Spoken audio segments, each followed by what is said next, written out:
मी रमा खरात तुमचं माझ्या युट्यूब फॅमिलीमध्ये स्वागत करीत आहे। आज आपण आलेलो आहे घनसावंगी तालुक्यामध्ये, जिल्हा जालन्यामध्ये, चिंचोली या गावी। बघू शकता तुम्ही गावचं वातावरण, गावाकडे आलेलो आहोत आपण। आणि आमच्या मामी आहेत, मामी आपल्याला जी त्यांच्या मुलाबरोबर जी घटना घडलेली आहे ती आपल्याला सांगणार आहेत।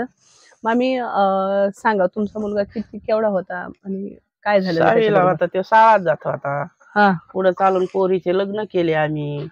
लग्न केल्याच्या नंतर त्यांनी खाल्लं पिल्लं, बुंदी खाल्ली, पुऱ्या खाल्ल्या, उसाला पाणी द्यायला गेला। अच्छा, पोरीच्या लग्नातच खाल्लं होतं? हा, पोरी शिळ पात होतं तर ते खाल्लं आणि गेला, शाळेत गेला आणि बाप मला त्याला तसंच याच्या कुणी वावराकून पाणी फोडून मग ते वावरात गेला। हा, ऊस लावलेला होता। मग ते वावरात गेला, त्यांनी 2-3 भुंडे फोडले, घराकडे येऊ लागला। आता घराकडे येऊ लागला तर ते होता सायकलीवर। सायकलीवर होता तर त्याला धनाने आवाज द्याला, इकडे ये।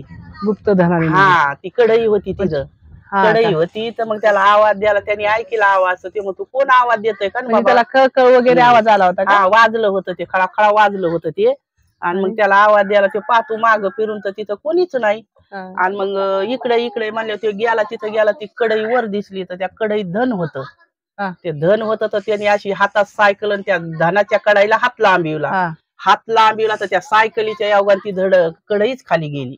आणि मग तो धानदारला, मग घरी आला तर मग झोपला तर मग मी म्हणलं, उठ बाबा, काय झालंय तुला? पडला का मग? त्याला धक्का मारला का? हा, पडला ना, ते धांदरून पडला तर त्याच्या पायाचा एवढा कपला गेला। मग तिथून आला तो आणि असा तापला पडला। तर मी म्हणलं, काय झालंय रे? तर मग तो, काय नाही, मला ताप आली। मग संध्याकाळी मला म्हणतो, पाणी दे मला। मग मी तांब्या भरून पाणी दिलं तर ते म्हणतो, इतकं नाही, कळशी भर दे। तर मी म्हणलं, कळशी भर पाणी पिशील का? तर म्हणतो, हा।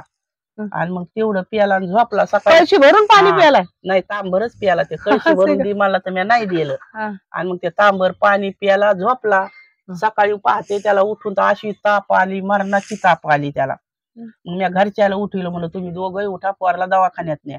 त्यांनी जी उचललं की आपल्या जागृतकडे नेलं, डॉक्टर होता जागृत, त्याच्याकडे नेलं। ते म्हणे, माझ्याने काही इलाज व्हायना, तू त्यांनी चिठ्ठी लिहून दिली। मग पहिल्याच दिवशी हा ताप आलेली होती तर मी म्हणलं, याला दवाखान्यात न्या। तर जागृत म्हणे, माझ्याने इलाज होत नाही, तुम्ही काय करा म्हणे, याला आंबडला न्या। मग आम्ही आंबडला नेलं। त्यांनी 2 सलाईन लावल्या तरी पोरग सुधीवर नाही। म्हणजे बेशुद्ध पडला होता? बेशुद्ध, त्याला संडस झाली, हे झाली तरी त्याला ध्यान नाही। आणि मग पुन्हा तिथून जीच उच्चाला तर लगे घाटीला, औरंगाबादला न्याला। घाटीला न्याला तर तिथं काय झालं, घाटीला न्याला तरी सलाईन लावलं तरी त्याला काहीच नाही पडलं, त्याला सुध नाही, काय नाही। मग त्याला आमची भाषी एक आली तर म्हणती, मामी पोराला बरं आहे का? तर म्हणलं, बरंच नाही। मग म्हणती, इथं एक महाराज पाहतो, येतात का? तर म्हणलं, चला। मग आम्ही 2घी जणी गेलो पायंदळीच। आणि मग तिथं विचारलं तर ते माणूस बोलत होता हिंदी, मला काय हिंदी आली नाही, मी मराठीमध्येच बोलले। तर मग त्याने जास्त केलं। आपल्याकडला नव्हता? हा, आपल्याकडला नाही, तो नाशिक औरंगाबादचा होता। आणि मग म्हणतो, मग मी त्याला सांगितलं, म्हणलं, बाबा आमचं पोरग घाटीला आहे, त्याला सलाईन चालू आहे आणि ते घाटीमध्येच आहे। तर ते म्हणे, मग त्याला तुम्ही एक इथं आणा, नाही तर मग गावाकडे न्या। त्याला म्हणे बाहेरलं लागलंय म्हणे, त्याला याताळातलं धन दिसलंय, त्याला आवाज द्यालाय। तर म्हणलं, बरं। मग त्याने आम्हाला सांगितलं नाही। आम्ही जसा तिथून घाटीहून उच्चारला तसा घरी महाराजाला तिथं दिसलं का त्याला? हा, याताळातलं धन त्या पोराला, मी ते पोरग घाटीलाच होतं आणि मी नुसतं सांगितलं तर त्यांनी पाहिलं आणि सांगितलं आम्हाला। ते म्हणे, तुम्ही काय करा, तिथं ठेवा, नाही तर मग आमच्याकडे आणा। मी तिथं नाही नेलं, घरी आणलं। तर घरी इथं शित्या धनगराचा मेवणा होता, त्याच्याकडे दावलं तर ते मला, माझ्याने काय होत नाही बाबा। ते म्हणे, माझ्याने काय होत नाही, आंबडला। तर मग ते म्हणला, तुम्ही काय करा, तुम्ही आपलं घेऊन जा। मग आम्ही घरी आणलं। मग घरी आणलं तर इथं 1-2घाला दावलं तर त्याला नाही रेटलं। मग त्याला जाते गावाला नेलं। जाते गावाला नेल्यावर मग त्या बाबांनी काय सांगितलं? मग त्या बाबांनी सांगितलं म्हणे, बाहेरलंच आहे म्हणे, याला कढई म्हणे, त्या कढईवर धन आहे म्हणे, बाबा आहे म्हणे त्याच्यावर, त्याची मानाचा कळस मोडणार होता, पण त्या हातात सायकल होती म्हणून तो वाचला म्हणे। मग त्याने काय केलं, मला, मी याला 8 दिवसात नीट करीतो। मग त्याला 8 दिवसात नीट, तर मग ते काय करायचा, 8 दिवसात रोजची मी त्याला अशी पायाच्या गुडघ्यात धरून आंघोळ घालायची आणि त्या मंदिरात नेऊन टाकायची. तर ते 8 रोजात म्हणता म्हणता ते 2-3 रोजात सुधीवर आला. तर मग ते माझ्याकडे पाहता आणि तोंड वासायचा. मला म्हणे इकडे हा अनिल काय करायचंय तर भाकर खायची. त्याला बोलता पण नव्हतं येत, त्याची एवढी जीभ सुजली होती, त्याला बोलता पण नव्हतं येत.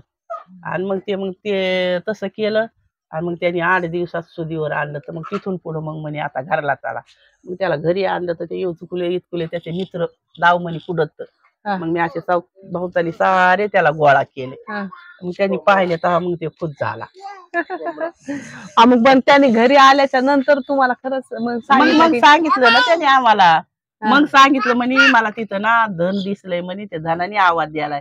मग मोठं पोरग म्हणतंय मी तुझ्या संग येतो आणि तुला आवाज द्याला ना तो तिथंच उभा राहा, मी येतो. आणि मग पुन्हा म्हणे मग त्याला ताईत द्याला तर मग त्याने आवाजच नाही द्याला. आतापर्यंत त्याला आवाज नाही आला. बापरे. अशी खाली ही खरी घटना आहे आणि ही त्यांच्या मुलासोबत घडलेली आहे. तर कसे वाटले तुम्हाला सांगा. आणि बघा आमच्या गावचं वातावरण कसं आहे.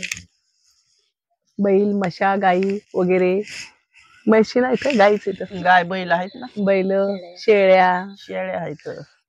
आणि मावशीने मामीने जी चांगली गोष्ट ती खरीच आहे, कारण की खोटं त्याच्यामध्ये अजिबात खोटं आहे काही नाही. मला झालं माझ्या लेकाला म्हणून मी सांगितलंय. त्याच्यामध्ये काहीच खोटं नाही. नाही मी हाय तर काही माझ्या ध्यानातलं नाही जाणार ते. चालेल, हे सत्य घटना आहे. चला का परत आपण अशाच काहीतरी खबर सोबत भेटूया.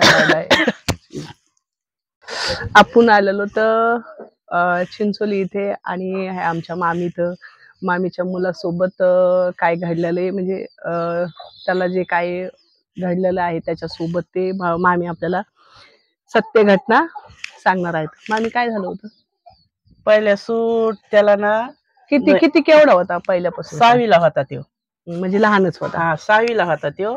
आणि पोरीचे लग्न झाले. तो गेला दारे धरायला उसाला पाणी लावायला. 6वीला असताना? 6वीला असताना त्याच्या बापाने त्याला उसाला पाणी लावायला दिलं. त्यांनी काय खाल्लं, बुंदी आणि पुऱ्या खाल्ल्या आणि गेला ते पाणी लावायला. आणि जे तिकून आला की त्या सायकलीवर त्याला ते धन दिसलं तर त्याला आवाज द्यायला. सायकलीवर दिसलं? सायकलीवर चालला होता तो. तर मग त्याला त्या धनाने हाका मारली तर ते म्हणे इकडे. म्हणजे काय हाका मारली? इकडे. ते म्हणे इकडे. तर मग त्याने आवाज नाही द्यायला. त्याने माग फिरून पाहिलं तर ते म्हणे काय का बाबा इथं. तर मग ते तसाच आला तर तो पुढे आला की लगे पडला. भिलीन मायपाशी आला की पडला तर त्याचा एवढा असा पिंडरीचा खपरा गेला. जसा आला तसाच झोपला. आणि संध्याकाळी उठला. मला म्हणतो बाई त्याला नेमकं दिसलं काय होतं तिथं? कडायात तिथं धनाच्या कडाया आहेत. कडायात त्याच्यात हाई कोणतरी माणूस समजा बसलेला गोसाई. त्याने आवाज द्यालता. याच्या हातात सायकल आवाज द्यायला ह्यो गेलता तिकडं. असा हात लांबीवण आणि ती कढई सटकन. म्हणजे दिसली त्याला? दिसली लगेच. असा हात त्याने लांब. त्याला वाटलं एक सायकलीला हात होता असा आणि तो हात असा लांब व्हाय गेला. आता त्याला वाटलं हे लोखंड आहे तर ते लगे खाली गायब झालं. तिथून आला की लगे भिली मायपाशी ह्यो पडला की त्याच्या याला लागलं पिंढरीला. आणि मग पडला तर असा तापला. संध्याकाळी उठला म्हणतो बाई मला पाणी दे. तर मी म्हणलं उठले तांब भरून पाणी दिलं.